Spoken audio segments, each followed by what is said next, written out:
अस्सलाम वालेकुम students. Last class के अंदर हमारी जो बात हुई थी वो चैप्टर नंबर 8 और फैराडेज लॉस चल रहे थे। लास्ट क्लास में जो हमने बात की थी वो फैराडेज लॉस में हमने फर्स्ट लॉ पढ़ा था। आज जो हमारा टॉपिक है वो है फैराडेज सेकंड लॉ। कौन सा टॉपिक है बेटा? फैराडेज सेकंड लॉ है। Faraday's second law of electrolysis. Next class में हमने सिंगल इलेक्ट्रोलाइटिक सेल पढ़ा था।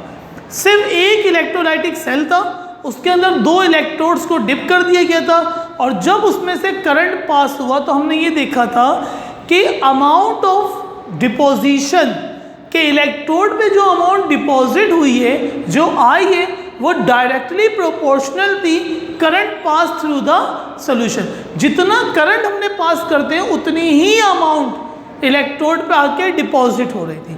This is our last topic, हमारा लास्ट टॉपिक था। आज का जो टॉपिक है वो है फैराडेज सेकंड लॉ।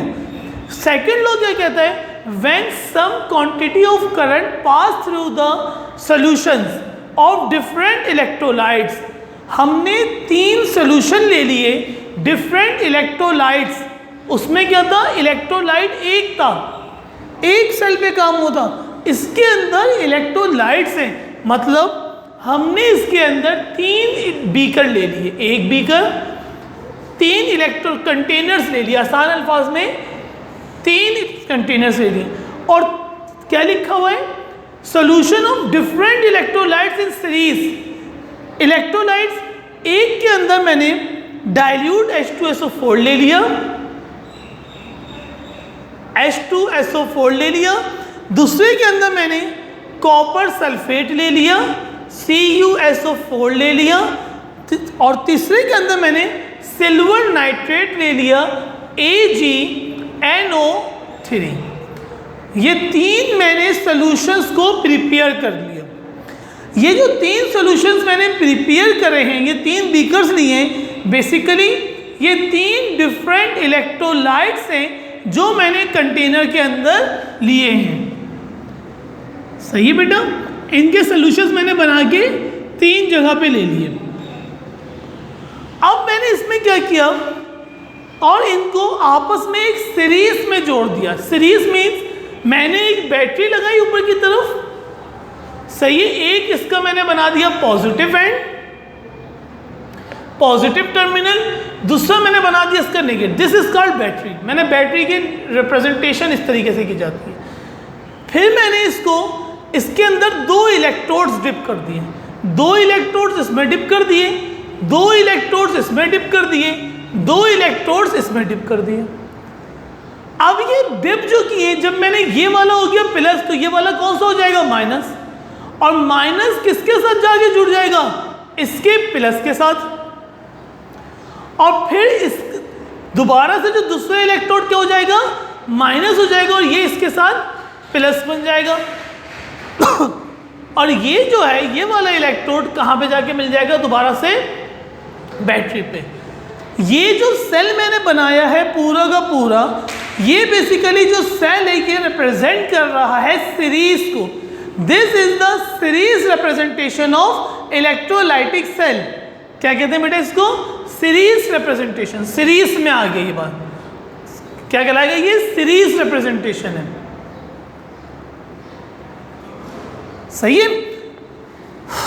अच्छा, अब करना क्या बेटा? अब मैं दोबारा से डेफिनेशन पढ़ता हूँ। डेफिनेशन पुरानी वाली है, लेकिन सिर्फ इसमें किसका इजाफा है? अल्फाज सीरीज का। कि मैंने इसके अंदर जो इलेक्ट्रोलाइट्स नहीं है, इलेक्ट्रोलाइट्स जिनमें से करंट को पास करवाना है, जिनमें से करंट को पास करवाते हैं उनको क्या कहते हैं? इलेक्ट्रोलाइट्स। जो मैंने इलेक्ट्रोलाइट्स लिए वो किस में लिए? सीरीज में, इस अंदाज में लिए। This is called series. अब पढ़ते हैं द अमाउंट ऑफ सब्सटेंस। जो अमाउंट है जो डिपॉजिट होगी या लिबरेट होगी। डिपॉजिट मतलब इलेक्ट्रोड के करीब आके लग जाएगी या इलेक्ट्रोड में से निकलेगी, निकल जाएगी। और एट इलेक्ट्रोलिसिस, जब क्या होगी? इलेक्ट्रोलिसिस करेंगे, जब करंट को पास करेंगे तो वो क्या होती है? Directly proportional. लास्ट टाइम हमारे क्लास में डिस्कस कर चुके कि डायरेक्टली प्रोपोर्शनल का मतलब क्या होता है? To the gram equivalent of masses. तो किसके बराबर होगी वो? ग्राम इक्विवेलेंट मासेस के बराबर होगी।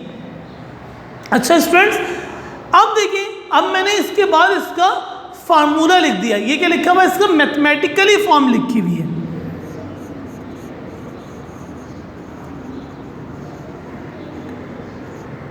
सही है।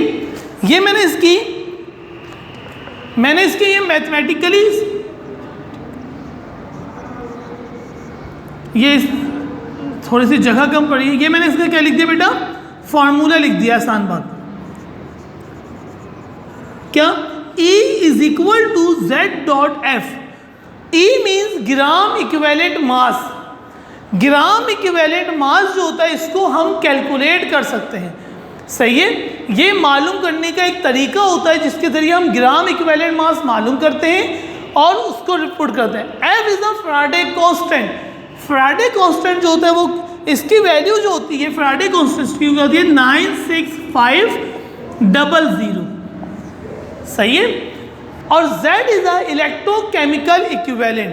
Z क्या है? इलेक्ट्रोकेमिकल इक्विवेलेंट है, एक कांस्टेंट है जिसको यहाँ पे क्या कहा जाता है? Z कहा जाता है।